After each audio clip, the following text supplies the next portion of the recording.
নমস্কার, আমি জ্যোতিষ সম্রাট বিনয় শাস্ত্রী। আশা করি ঈশ্বরের কৃপায় আপনারা ভালোই আছেন। আজকে আমার ভিডিওর আলোচ্য বিষয় কর্কট রাশি এবং লগ্নের সঙ্গে দেবগুরু বৃহস্পতি এবং গ্রহরাজ শনির যে সংযোগ, এই সংযোগের ফলাফল কীরূপ। প্রথম কথা, এই কর্কট রাশি বা লগ্ন সাপেক্ষে বৃহস্পতি হচ্ছেন ষষ্ঠপতি এবং নবমপতি। তাহলে ষষ্ঠপতি এবং নবমপতি হলে তিনি ষষ্ঠের ফল দেবেন, নবমের ফল দেবেন। আবার সপ্তমপতি অষ্টমপতি শনিদেব বসে আছেন কোথায়? নবমে। কিন্তু মাহাত্ম্যটা কোথায়? এই সপ্তমপতি অষ্টমপতি ষষ্ঠপতি নবমপতি এইগুলো থেকে বড় কথা হচ্ছে গ্রহরাজ শনি তার দশম দৃষ্টিতে দেখছে দেবগুরু বৃহস্পতিকে। আবার এই শনিদেবের ডিসপোজিটার হচ্ছেন দেবগুরু বৃহস্পতি। ডিসপোজিটার মানে যার ঘরে বসে আছেন। তাহলে শনিদেব বসে আছেন বৃহস্পতির ঘরে। তাহলে যার ঘরে বসে আছি, যার বাড়িতে আমি আছি, যদি সে ভালো লোক হয়, তাহলে আমি যতই বদমাইশ হয় না কেন, আমি কিন্তু ভালোভাবে থাকারই চেষ্টা করব। Number one. নাম্বার টু হচ্ছে শনিদেব কিন্তু নবমপতি, কর্কট রাশি বা লগ্নের সাপেক্ষে বলবান একটা শুভ গ্রহ, নৈসর্গিক শুভ গ্রহ। তাহলে এই নৈসর্গিক শুভ গ্রহ, তার উপর গ্রহরাজ শনিদেবের দৃষ্টি। এখন দৃষ্টিটা কেমন করে দেখুন, আমরা ন্যাচারালি দৃষ্টি কাউন্ট করি যেদিকে গ্রহ যায়। আমি যেদিকে হাঁটছি আমার দৃষ্টি তো আমার সামনে পড়বে। যেদিকে বাসটা যাচ্ছে তার লাইট তো তার সামনে দিকে যাবে। তাহলে যেহেতু শনিদেব বক্রী, তা বক্র গতিপ্রাপ্ত হয়েছেন 13ই জুলাই। তাহলে যেহেতু ডান দিক থেকে বাঁ দিক থেকে ডান দিকে, অর্থাৎ ক্লক ওয়াইজ যেতে আরম্ভ করেছেন। সব গ্রহই তো যায় anti clock wise, Rahu Ketu ছাড়া। তাহলে শনিদেবও যায় অ্যান্টি ক্লক ওয়াইজ, কিন্তু এই 13ই জুলাই থেকে তিনি বক্রপ্রাপ্ত হয়েছেন, মানে ক্লক ওয়াইজ যাচ্ছে। তাহলে ক্লক ওয়াইজ যদি হয়, তার দৃষ্টিও ক্লক ওয়াইজ কাউন্ট হবে। অর্থাৎ মকর থেকে, অর্থাৎ মিন থেকে কুম্ভ, কুম্ভ থেকে মকর, মকর থেকে ধনু, ধনু থেকে বৃশ্চিক, এইভাবে ঘুরে ঘুরে আসবে। যদি তাই আসে, তাহলে তার তৃতীয় দৃষ্টি পড়ছে মকরে, সপ্তম দৃষ্টি কন্যাতে এবং দশম দৃষ্টি পড়ছে মিথুন রাশিতে। এই মিথুন রাশিতে বসে আছেন দেবগুরু বৃহস্পতি। আবার দেবগুরু বৃহস্পতি নিজের ঘরে বসে আছেন শনিদেব। ফলে বুঝতে পারছেন শনি এবং বৃহস্পতির মধ্যে সুন্দর একটা যোগ তৈরি হয়েছে। এই জ্যোতিষশাস্ত্র যোগের খেলা, কানেকশন হচ্ছে এখানকার মেন। কে কার সঙ্গে কানেক্ট করছে, সেই রকম তার ফল হবে। তাহলে বৃহস্পতি ঘরে বসে আছেন শনিদেব,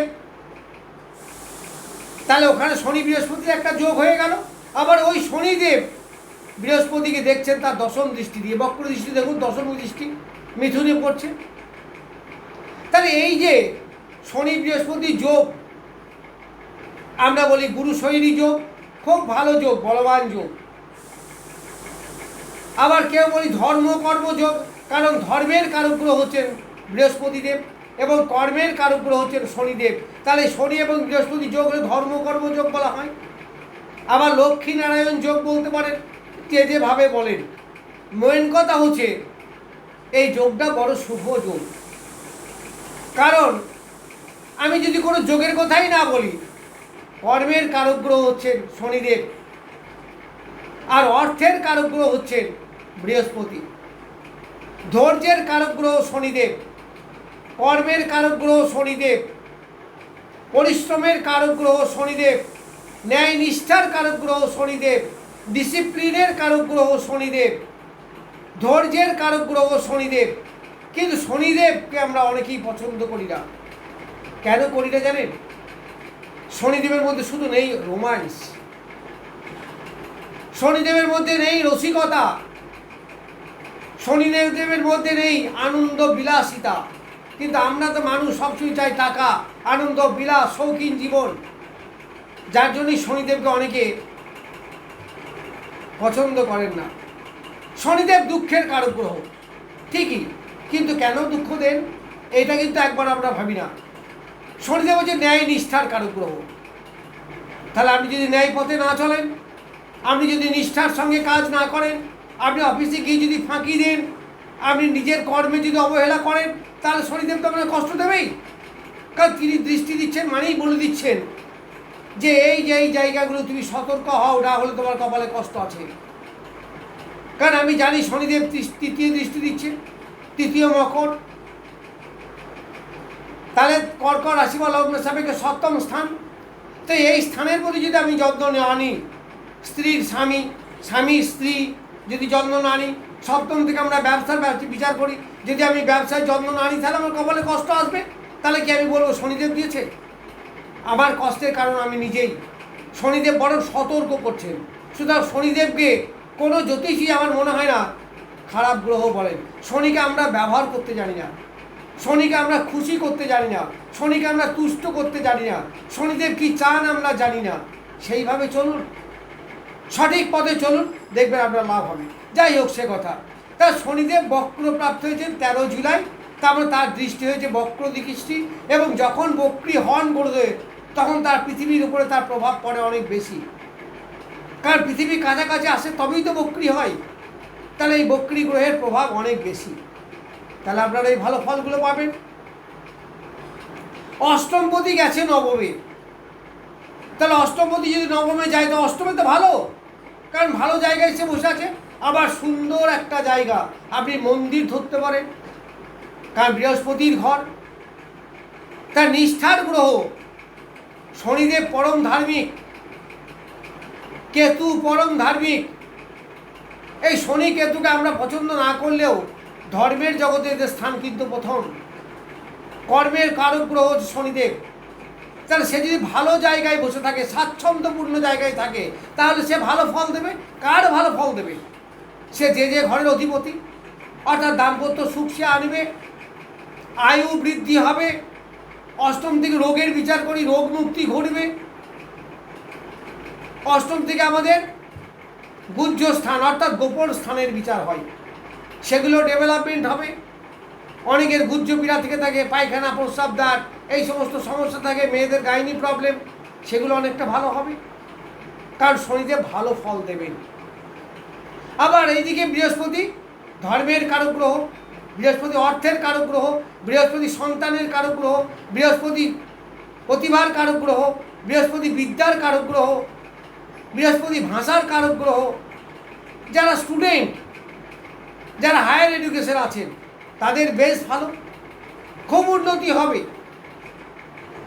আবার যারা রিসার্চ লেভেলে আছেন, পিএইচডি করছেন, তাদেরও খুব ভালো, কারণ অষ্টম থেকে আমাদের পিএইচডি এইগুলোর বিচার হয়। তা সে নবমপতি আছে, নবমে বসে আছে, তাহলে অষ্টমে ডেভেলপমেন্টের জায়গায় বসে আছে, তাহলে কী হবে? তার উন্নতি নিশ্চিত হবে। আবার শনি বৃহস্পতি যেহেতু একই সঙ্গে, তাহলে কর্ম না করলে কি অর্থ আসবে? তাহলে আপনার কর্মের প্রতি আগ্রহ বৃদ্ধি হবে, কর্মের জায়গা তৈরি করে দেবে। আবার ষষ্ঠপতি শনি, এই ষষ্ঠপতি শনি ষষ্ঠপতি বৃহস্পতি সে বসে আছে কোথায়? দ্বাদশে। তাহলে ষষ্ঠপতি দ্বাদশ হলে বিপরীত রাজযোগ তৈরি হচ্ছে। দুটো দুস্থানের অধিপতি যখন একত্রিত হয় তখন তাকে বিপরীত রাজযোগ বলা হয়।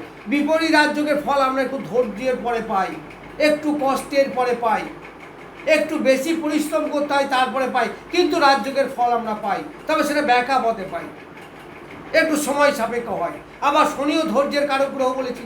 তাহলে এই যে শনি বৃহস্পতির যোগ, কর্মের দ্বারা অর্থের উপার্জন, যে সমস্ত স্টুডেন্ট হায়ার এডুকেশনে আছেন তারা যত কর্ম করবে, যত ভালো পড়াশোনা করবে, রেজাল্ট তার থেকে অনেক বেশি হবে। আমরা কর্ম করলেই কিন্তু ভালো রেজাল্ট পাই না, কর্মটা সঠিক ওয়েতে হতে হবে। এই সঠিক ওয়েতে দেখাবে কে আপনাকে? এই দেবগুরু শনি, গ্রহরাজ শনি। তাহলে গ্রহরাজ শনির সঙ্গে বৃহস্পতির যে সংযোগ, এতে থেকে আপনারা কী কী পেতে পারেন? কর্মের মাধ্যমে অর্থ আসতে পারে, আবার পিতার উন্নতি হতে পারে, কারণ নবম স্থান পিতার স্থান। আবার নবমপতি নবমপতি বৃহস্পতি, এই নবমে বসে আছেন গ্রহরাজ শনিদেব। তাহলে পিতার উন্নতি হবে। এই শনিদেব নবমে বসে আছেন, যদি এই ঘরটা অন্য ঘর হতো তাহলে এতটা ডেভেলপমেন্টের কথা বলা হতো না। কারণ এখানে একটা বিনিময় কাজ করছে। যেমন শনির ঘরে বৃহস্পতি, বৃহস্পতির ঘরে শনি, একে বলা হয় ক্ষেত্র বিনিময় যোগ, সেটা একটা ভালো যোগ। আবার এ ওর উপরে দৃষ্টি দিয়েছে, আরেকজনের উপরে দৃষ্টি দিয়েছে, একে বলা হয় দৃষ্টি বিনিময় যোগ, এটাও একটা ভালো যোগ। এই ক্ষেত্রে সেই রকম নয়, কিন্তু তবুও একটা বিনিময় দেখুন আছে। শনি যেমন বৃহস্পতির উপর দৃষ্টি দিয়েছে, বৃহস্পতির ঘরে বসে আছে শনিদেব, ফলে কেউ কারো ক্ষতি করবে না, বরং দুজনে একমুখী হয়ে আপনাদের ইনকামের রাস্তা, ধর্মের রাস্তা বৃদ্ধি পাবে।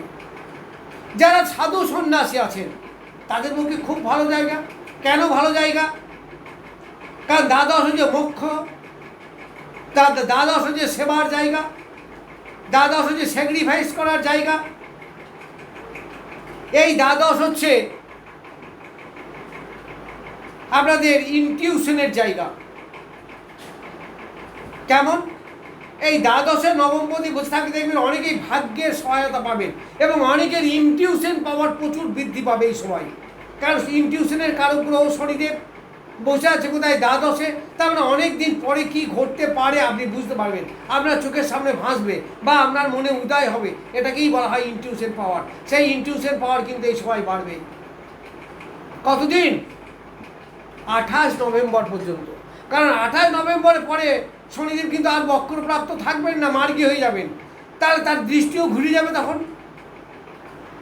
তাহলে এই 28 নভেম্বর পর্যন্ত তিনি এই ফলগুলো পাবেন। ফলে কর্কট রাশি বা লগ্নের জাতক জাতিকাদের উপর বিরাট একটা প্রভুত্ব দেখা দেবে, এটা কিন্তু মনে রাখবেন। তাহলে পিতার আয় উন্নতি বৃদ্ধি হতে পারে, পিতার কর্মের উন্নতি হতে পারে, এইগুলো হতে পারে। আবার এই পঞ্চম স্থান কর্কট রাশি বা লগ্নের পঞ্চম স্থান দেখুন, তাহলে পঞ্চম থেকে সন্তান বিচার করি, তাহলে পঞ্চমে বসে আছে শনিদেব।